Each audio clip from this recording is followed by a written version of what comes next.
ನಮಸ್ಕಾರ. ನಾನು ಪವಿತ್ರ ಭಾಗವತ್. ಮಿಸೆಸ್ ಭಾಗವತ್ ಚಾನೆಲ್ಗೆ ನಿಮ್ಮೆಲ್ರಿಗೂ ಪ್ರೀತಿಯ ಸ್ವಾಗತ.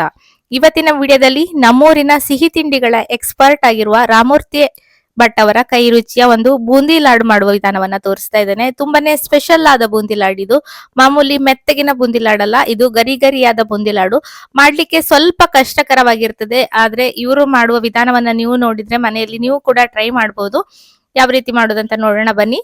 ಮೊದಲಿಗೆ ಇಲ್ಲಿ ಕಡಲೆ ಹಿಟ್ಟನ್ನ ಚೆನ್ನಾಗಿ ಜರಡಿ ಹಿಡ್ಕೊಳ್ತಾ ಇದ್ದಾರೆ. ಸಾಧಾರಣ ಒಂದು 8 ಸೇರು ಅಳತೆಯಲ್ಲಿ ಈ ಬೂಂದಿ ಲಾಡನ್ನ ರೆಡಿ ಮಾಡ್ತಾ ಇದ್ದಾರೆ. ಒಂದು 600ರಿಂದ 700 ಆಗುವಷ್ಟು ಲಾಡನ್ನ ಮಾಡ್ತಾ ಇದ್ದಾರೆ. ಎಲ್ಲ ಹಿಟ್ಟನ್ನ ಈ ರೀತಿ ಚೆನ್ನಾಗಿ ಜರಡಿ ಹಿಡಿದ ನಂತರ ಇದನ್ನ ಕಲ್ಸ್ಕೊಳ್ಬೇಕು. ಸ್ವಲ್ಪ ಸ್ವಲ್ಪನೇ ಹಿಟ್ಟನ್ನ ಕಲ್ಸ್ಕೊಳ್ತಾರೆ. ಒಂದು ಬಾರಿಗೆ 1-2 ಸೇರು ಆಗುವಷ್ಟು ಹಿಟ್ಟನ್ನ ಹಾಕೊಂಡು ಅದಕ್ಕೆ ನೀರನ್ನ ಸ್ವಲ್ಪ ಸ್ವಲ್ಪನೇ ಬೆರೆಸ್ಕೊಳ್ತಾ ಗಂಟುಗಳು ಇಲ್ಲದ ಹಾಗೆ ಇದನ್ನ ಕಲ್ಸ್ಕೊಳ್ಬೇಕು. ಈಗಾಗಲೇ ಹಿಟ್ಟನ್ನ ಹಾಕಿ ಸ್ವಲ್ಪ ನೀರನ್ನ ಹಾಕಿ ಕಲಿಸ್ತಾ ಇದ್ದಾರೆ. ಸ್ವಲ್ಪನೂ ಗಂಟು ಇರಬಾರ್ದು ಇದರಲ್ಲಿ.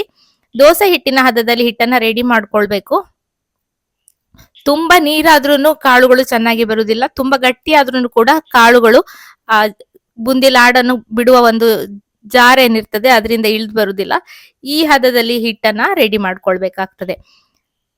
ನೀವು ಮನೆಯಲ್ಲಿ ಕೂಡ ಮಾಡ್ಕೊಳ್ಬಹುದು. 1 ಲೋಟ ಅಥವಾ ಅರ್ಧ ಲೋಟದಲ್ಲಿಯೂ ಕೂಡ ಈ ಬೂಂದಿ ಲಾಡನ್ನ ಟ್ರೈ ಮಾಡಬಹುದು. ಅಳತೆ ಎಲ್ಲದಕ್ಕೂ ಒಂದೇ ಆಗಿರ್ತದೆ. 1 ಸೇರ್ ಮಾಡುದಾದ್ರೂ ಒಂದೇ ಅಥವಾ 10 ಸೇರು ಮಾಡುದಾದ್ರೂ ಒಂದೇ ಅಳತೆ ಆಗಿರ್ತದೆ. 1 ಸೇರ್ ಅಂದ್ರೆ 4 ಲೋಟ, 4 ಕಪ್ ಅಳತೆ ಆಗ್ತದೆ 1 ಸೇರ್ ಅಂತ ಹೇಳಿದ್ರೆ. ಅದೇ ರೀತಿಯಲ್ಲಿ 8 ಸೇರಲ್ಲಿ ಇಲ್ಲಿ ಬೂಂದಿ ಲಾಡನ್ನ ಮಾಡ್ತಾ ಇದ್ದಾರೆ. ಚೆನ್ನಾಗಿ ಹಿಟ್ಟನ್ನ ಕರಡಿ ಆದ ನಂತರ ಬೂಂದಿ ಕಾಳು ಮಾಡ್ಲಿಕ್ಕೆ ಒಂದು ಈ ರೀತಿಯಾದ ಒಂದು ಸಟ್ಗ ಇರ್ತದೆ. ಅದರಲ್ಲಿ ಚೆನ್ನಾಗಿ ಕಾದಿರುವ ಎಣ್ಣೆಗೆ ಈ ರೀತಿ ಒಂದು ವ್ಯವಸ್ಥೆನ ಮಾಡಿರ್ತಾರೆ. ಇಟ್ಟಿಗೆನೆಲ್ಲ ಇಟ್ಕೊಂಡು ಅದರ ಮೇಲ್ಗಡೆ ಅದನ್ನ ತಟ್ತಾ ಈ ರೀತಿಯಾಗಿ ಕಾಳನ್ನ ಬಿಟ್ಕೊಳ್ಬೇಕು. ನೀವು ಬೂಂದಿ ಕಾಳನ್ನೆಲ್ಲ ಮಾಡಿದ್ರೆ ನಿಮ್ಗೆ ಗೊತ್ತಿರ್ತದೆ. ಸಾಧಾರಣವಾಗಿ ಖಾರಕ್ಕೆಲ್ಲ ಬೂಂದಿ ಮಾಡಿರ್ತೇವಲ್ಲ, ಅದೇ ರೀತಿಯಲ್ಲಿ ಇದಕ್ಕೂ ಕೂಡ ನಾವು ಕಾಳನ್ನ ರೆಡಿ ಮಾಡ್ಕೊಳ್ಬೇಕು. ತುಂಬಾ ಚಿಕ್ಕದಾಗಿರುವ ಕಾಳಾದ್ರೆ ಇದಕ್ಕೆ ಚೆನ್ನಾಗಾಗ್ತದೆ. ಲಾಡಿಗೆ ದೊಡ್ಡ ದೊಡ್ಡ ಈಗ ನಾವು ಮಿಕ್ಸ್ಚರಿಗೆಲ್ಲ ಮಾಡುವಷ್ಟು ದೊಡ್ಡ ಬೂಂದಿ ಕಾಳಾದ್ರೆ ಅಷ್ಟು ಚೆನ್ನಾಗಾಗೋದಿಲ್ಲ. ಇಲ್ಲಿ ಎಲ್ರು ಸೇರಿ ಅಡಿಗೆಯನ್ನ ಮಾಡ್ತಾರೆ. ಒಬ್ಬೊಬ್ರು ಒಂದೊಂದು ಕೆಲಸವನ್ನ ಮಾಡ್ತಾರೆ. ಹಾಗಾಗಿ ತುಂಬಾನೇ ಸುಲಭದಲ್ಲಿ ಅವರು ಮಾಡ್ಕೊಳ್ತಾರೆ. ಒಬ್ರೇ ಎಲ್ಲದನ್ನು ಮಾಡುದಿಲ್ಲ. ಒಬ್ರು ಪಾಕವನ್ನ ರೆಡಿ ಮಾಡಿದ್ರೆ ಒಬ್ರು ಹಿಟ್ಟನ್ನ ಗಾಳಿಸ್ತಾರೆ, ಒಬ್ರು ಹಿಟ್ಟನ್ನ ಕಲಿಸ್ತಾರೆ. ಆ ರೀತಿಯಾಗಿ ಒಬ್ಬೊಬ್ರು ಒಂದೊಂದು ಕೆಲಸವನ್ನ ಮಾಡಿ ಬೂಂದಿ ಲಾಡನ್ನ ಮಾಡ್ತಾ ಇದ್ದಾರೆ. ಈ ರೀತಿ ಅದು ನೊರೆ ಎಲ್ಲ ನಿಂತು ಬರುವ ತನಕ ಕಾಳನ್ನ ಕರೆದು ತೆಗಿಬೇಕು. ಒಂದೇ ಹದದಲ್ಲಿ ಕಾಳು ಎಷ್ಟು ಗುಂಡು ಗುಂಡಾಗಿ ರೆಡಿ ಆಗಿದೆ ಅಂತ ನೀವು ನೋಡ್ಬೋದು. ಅದರಲ್ಲಿ ನೊರೆ ಎಲ್ಲ ನಿಂತ ನಂತರ ಇದನ್ನ ತೆಗೆದು ತಣ್ಣಗಾಗ್ಲಿಕ್ಕೆ ಬಿಡ್ಬೇಕು. ಬಿಸಿ ಬಿಸಿಯಾಗಿರುವ ಕಾಳಿಗೆ ನಾವು ಪಾಕವನ್ನ ಹಾಕುವ ಹಾಗೆ ಇಲ್ಲ.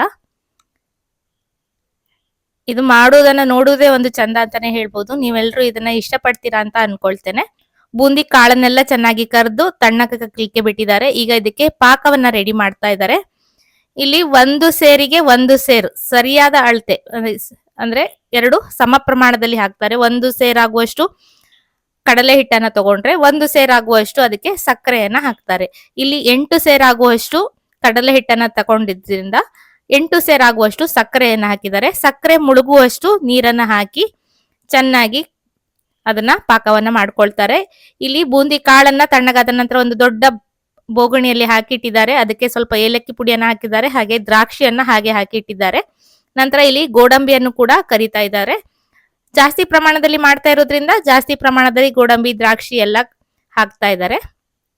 ನೀವು ನೋಡ್ಕೊಂಡು ಹಾಕೊಳ್ಬಹುದು. ನಿಮ್ಗೆ ಎಷ್ಟು ಪ್ರಮಾಣದಲ್ಲಿ ಬೇಕು ಅಂತ ನೋಡ್ಕೊಂಡು ಗೋಡಂಬಿ ದ್ರಾಕ್ಷಿ ಎಲ್ಲ ಹಾಕಿ ಮಿಕ್ಸ್ ಮಾಡ್ಕೊಂಡ್ರೆ ಆಯ್ತು. ಇಲ್ಲಿ ಸಕ್ಕರೆ ಚೆನ್ನಾಗಿ ಕರಗಿದೆ. ಕರಗಿದ ನಂತರ ಅದರಲ್ಲಿ ಇರುವ ಅರ್ಧ ಭಾಗದಷ್ಟು ಸಕ್ಕರೆಯ ಪಾಕವನ್ನ ತೆಗೆದಿಡ್ತಾ ಇದ್ದಾರೆ. ಅದಿನ್ನೂ ಪಾಕ ಬಂದಿಲ್ಲ, ಸಕ್ಕರೆ ಚೆನ್ನಾಗಿ ಕರಗಿದೆ ಅಷ್ಟೇ. ಅಷ್ಟಾದ ತಕ್ಷಣ ಅರ್ಧ ಭಾಗದಷ್ಟು ಸಕ್ಕರೆಯನ್ನ ತೆಗೆದಿಟ್ಟಿದ್ದಾರೆ. ನಂತರ ಉಳಿದ ಸಕ್ಕರೆಯಿಂದ ಪಾಕವನ್ನ ರೆಡಿ ಮಾಡ್ತಾ ಇದ್ದಾರೆ. ಪಾಕ ಇಲ್ಲಿ ನೋಡ್ಬೋದು. ಈ ರೀತಿಯಾಗಿ ಅವರು ನೋಡ್ತಾ ಇದ್ದಾರೆ. ಅದು ಕಟ್ ಆಗ್ಬಾರ್ದಂತೆ ಅಲ್ಲಿ ತನಕ ಅವರು ಪಾಕವನ್ನ ಕಾಯಿಸ್ತಾರೆ. ಈ ರೀತಿ ಮಾಡಿದಾಗ ಸ್ವಲ್ಪನೂ ಕಟ್ ಆಗ್ಬಾರ್ದು. ಒಮ್ಮೆ ಕಟ್ ಆದ್ರೆ ಅದನ್ನ ಇನ್ನು ಕುದಿಸ್ಬೇಕಾಗ್ತದೆ. ಹಾಗಾಗಿ ಮತ್ತೆ ಮತ್ತೆ ನೋಡ್ಕೊಳ್ತಾ ಪಾಕವನ್ನ ರೆಡಿ ಮಾಡ್ತಾ ಇದ್ದಾರೆ. ಈಗ ಆಲ್ಮೋಸ್ಟ್ ಪಾಕ ಆಗ್ತಾ ಬಂದಿದೆ. ಆದ್ರೂ ಒಂದ್ ಸ್ವಲ್ಪ ಕಡಿಮೆ ಇದೆ. ಹಾಗಾಗಿ ಮತ್ತೆ ಕುದಿಸ್ತಾ ಇದ್ದಾರೆ. ಈಗ ನೋಡ್ಬೋದು ಪಾಕ ಸರಿಯಾಗಿ ಆಗಿದೆ. ಈ ಟೈಮಲ್ಲಿ ಅದಕ್ಕೆ ಲಿಂಬೆ ಹಣ್ಣಿನ ರಸವನ್ನ ಹಾಕ್ಬೇಕು. ಇಲ್ಲಿ 4 ಸೇರಾಗುವಷ್ಟು ಸಕ್ಕರೆ ಪಾಕ ಇದೆ. ಇದಕ್ಕೆ ಒಂದು 8 ಚಮಚದಷ್ಟು ಲಿಂಬೆ ಹಣ್ಣಿನ ರಸವನ್ನ ಹಾಕಿದ್ದಾರೆ. ಹಾಕಿ ಚೆನ್ನಾಗಿ ಕುದಿಸ್ಬೇಕು. ಒಂದು 4 ನಿಮಿಷ, ಸರಿಯಾಗಿ 4 ನಿಮಿಷ ಬೇಕಾಗ್ತದಂತೆ ಸಕ್ಕರೆಗೆ ಲಿಂಬೆ ಹಣ್ಣಿನ ರಸವನ್ನ ಹಾಕಿದ ನಂತರ.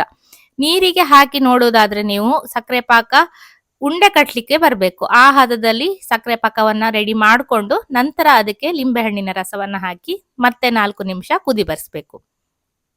ಅವರು ಟೈಮಿಂಗ್ಸ್ ಅನ್ನ ಇಟ್ಕೊಂಡು ನೋಡ್ಕೊಂಡು ಸಕ್ಕರೆ ಪಾಕವನ್ನ ಕುದಿಸಿ ಆಮೇಲೆ ಕೆಳಗಿಳಿಸಿ ಮತ್ತೆ ಒಂದು 5-10 ನಿಮಿಷ ಇಟ್ಟಿದ್ದಾರೆ. ಹಾಗೆ ಬಿಸಿ ಬಿಸಿಯಾಗಿರುವ ಪಾಕವನ್ನ ಹಾಕಬಾರ್ದಂತೆ.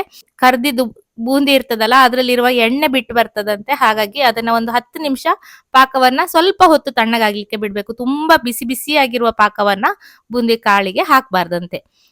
ನಂತರ ತಣ್ಣಗಾದ ನಂತರ ಬೂಂದಿ ಕಾಳಿಗೆ ಹಾಕಿ ಚೆನ್ನಾಗಿ ಮಿಕ್ಸ್ ಮಾಡಿ ಇಟ್ಟಿದ್ದಾರೆ. ನೋಡ್ಬೋದು, ಪಾಕವನ್ನೆಲ್ಲ ಹಾಕಿ ಚೆನ್ನಾಗಿ ಅದನ್ನ ಮಿಕ್ಸ್ ಮಾಡ್ತಾ ಇದ್ದಾರೆ. ಈ ರೀತಿ ಮಿಕ್ಸ್ ಮಾಡೋದ್ರಿಂದನೂ ಅದು ಸ್ವಲ್ಪ ತಣ್ಣಗಾಗ್ತದೆ. ನಂತರ ಈಗಾಗಲೇ ಮತ್ತೆ ಸ್ವಲ್ಪ ಪಾಕವನ್ನ ಎತ್ತಿಟ್ಟಿದಾರಲ್ಲ ಅದರಿಂದ ಇನ್ನೊಮ್ಮೆ ಪಾಕವನ್ನ ರೆಡಿ ಮಾಡ್ತಾ ಇದ್ದಾರೆ. ಇದು ಅಷ್ಟೇ, ಲಿಂಬೆ ಹಣ್ಣನ್ನ ಹಾಕುವ ಹಾಗಿಲ್ಲ ಈ ಪಾಕಕ್ಕೆ. ಅರ್ಧ ಭಾಗಕ್ಕೆ ಮಾತ್ರ ಲಿಂಬೆ ಹಣ್ಣನ್ನ ಹಾಕೊಳ್ಬೇಕು, ಮತ್ತುಳಿದ ಪಾಕಕ್ಕೆ ಲಿಂಬೆ ಹಣ್ಣನ್ನ ಹಾಕುವ ಹಾಗಿಲ್ಲ. ಇದನ್ನು ಚೆನ್ನಾಗಿ ಒಂದ್ ಎಳೆ ಪಾಕ, ಗಟ್ಟಿ ಪಾಕ ಬರ್ತದಲ್ಲ, ನಾನು ಅವಾಗ ತೋರಿಸಿದ್ದೇನಲ್ಲ, ಅದು ಕಟ್ಟಾಗಬಾರ್ದು ಎಳೆ, ಅಷ್ಟು ಗಟ್ಟಿಯಾಗಿ ಪಾಕವನ್ನ ಮಾಡಿದ್ದಾರೆ.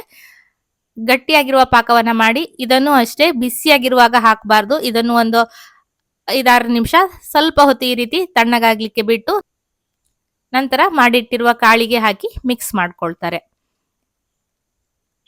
ರಾಮೂರ್ತಿ ಅಣ್ಣ ತುಂಬಾನೇ ಎಕ್ಸ್ಪರ್ಟ್ ಈ ಒಂದು ಲಾಡನ್ನ ಮಾಡ್ಲಿಕ್ಕೆ. ತುಂಬಾ ಕಷ್ಟ ಅಂತ ಹೇಳ್ತಾರೆ. ಕೆಲವೊಮ್ಮೆ ಇದು ಕೈ ಕೊಡುವ ಸಾಧ್ಯತೆ ಕೂಡ ಇರ್ತದಂತೆ. ಅದಕ್ಕೆಲ್ಲ ಅವರು ಸೊಲ್ಯೂಷನ್ ಅನ್ನ ಕಂಡು ಹಿಡ್ಕೊಂಡಿದ್ದಾರೆ. ಯಾವ ರೀತಿಯಾಗಿ ಮಾಡಿದಾಗ ಏನಾದ್ರೆ ಯಾವ ರೀತಿಯಾಗಿ ಮಾಡ್ಬೇಕು ಅಂತ, ಯಾವುದೇ ಕಾರಣಕ್ಕೂ ಹಾಳಾಗದೇ ಇರುವ ಹಾಗೆ ಅದನ್ನ ರೆಡಿ ಮಾಡ್ತಾರೆ. ಪಾಕವನ್ನ ಹಾಕಿ ಚೆನ್ನಾಗಿ ಮಿಕ್ಸ್ ಮಾಡಿ ಸ್ವಲ್ಪ ಹೊತ್ತು ತಣ್ಣಗಾಗ್ಲಿಕ್ಕೆ ಬಿಡಬೇಕು. ನಂತರ ಈ ರೀತಿ ದೊಡ್ಡ ಒಂದು ಬಟ್ಟಲಲ್ಲಿ ಹಾಕಿ ಅದನ್ನ ಹರಡ್ಕೊಂಡು ಕಟ್ಟಬೇಕು. ತುಂಬಾ ತಣ್ಣಗಾಗಿ ಹೋದ್ರೂ ಕೂಡ ಅದು ಕಟ್ಲಿಕ್ಕೆ ಬರುವುದಿಲ್ಲ. ಸ್ವಲ್ಪ ಬಿಸಿ ಬಿಸಿಯಾಗಿಯೇ ಇರಬೇಕು. ಕಟ್ಟುವಾಗ ಕೈಗೆ ಬಿಸಿ ಮುಟ್ಟಬಾರದು, ಕೈಗೆ ಅಂಟಬಾರದು ಪಾಕ ಅಂತ. ಅದಕ್ಕೆ ಸಕ್ಕರೆ ಪುಡಿಯನ್ನ ಮುಟ್ಟುಕೊಂಡು ಈ ರೀತಿ ಉಂಡೆಯನ್ನ ಕಟ್ಕೊಳ್ಬೇಕು. ಈ ಉಂಡೆ ಕಟ್ಟುವುದು ಕೂಡ ಸ್ವಲ್ಪ ಕಷ್ಟದ ಕೆಲಸವಂತಾನೆ ಹೇಳ್ಬೋದು. ಕೈಗೆ ಪಾಕ ಅಂಟಿದ್ರೆ ಅದು ಉಂಡೆ ಕಟ್ಲಿಕ್ಕೆ ಬರುವುದಿಲ್ಲ, ಬಿಚ್ಚಿ ಬಿಚ್ಚಿ ಹೋಗ್ತದೆ.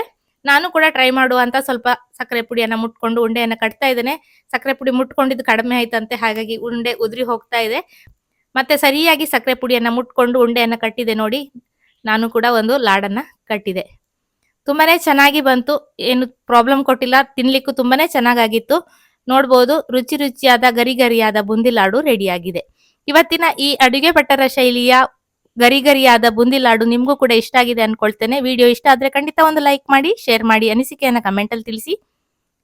ಹಾಗೆ ಚಾನಲ್ ಅನ್ನ ಸಬ್ಸ್ಕ್ರೈಬ್ ಮಾಡ್ಕೊಂಡು ಸಪೋರ್ಟ್ ಮಾಡಿ ಅಂತ ಕೇಳ್ಕೊಳ್ತೇನೆ. ಇನ್ನು ಹೆಚ್ಚಿನ ರೆಸಿಪಿಗಳೊಂದಿಗೆ ಬರ್ತಾ ಇರ್ತೇನೆ. ಹಲವಾರು ವಿಡಿಯೋಗಳು ಈಗಾಗಲೇ ಮಿಸೆಸ್ ಭಗವತ್ ಚಾನಲ್ ಅಲ್ಲಿ ಇದೆ, ಖಂಡಿತ ನೋಡಿ ಸಪೋರ್ಟ್ ಮಾಡಿ. ಇನ್ನೊಂದು ಹೊಸ ರೆಸಿಪಿಯೊಂದಿಗೆ ಬರ್ತೇನೆ. ಅಲ್ಲಿಯವರೆಗೂ ನಮಸ್ಕಾರ.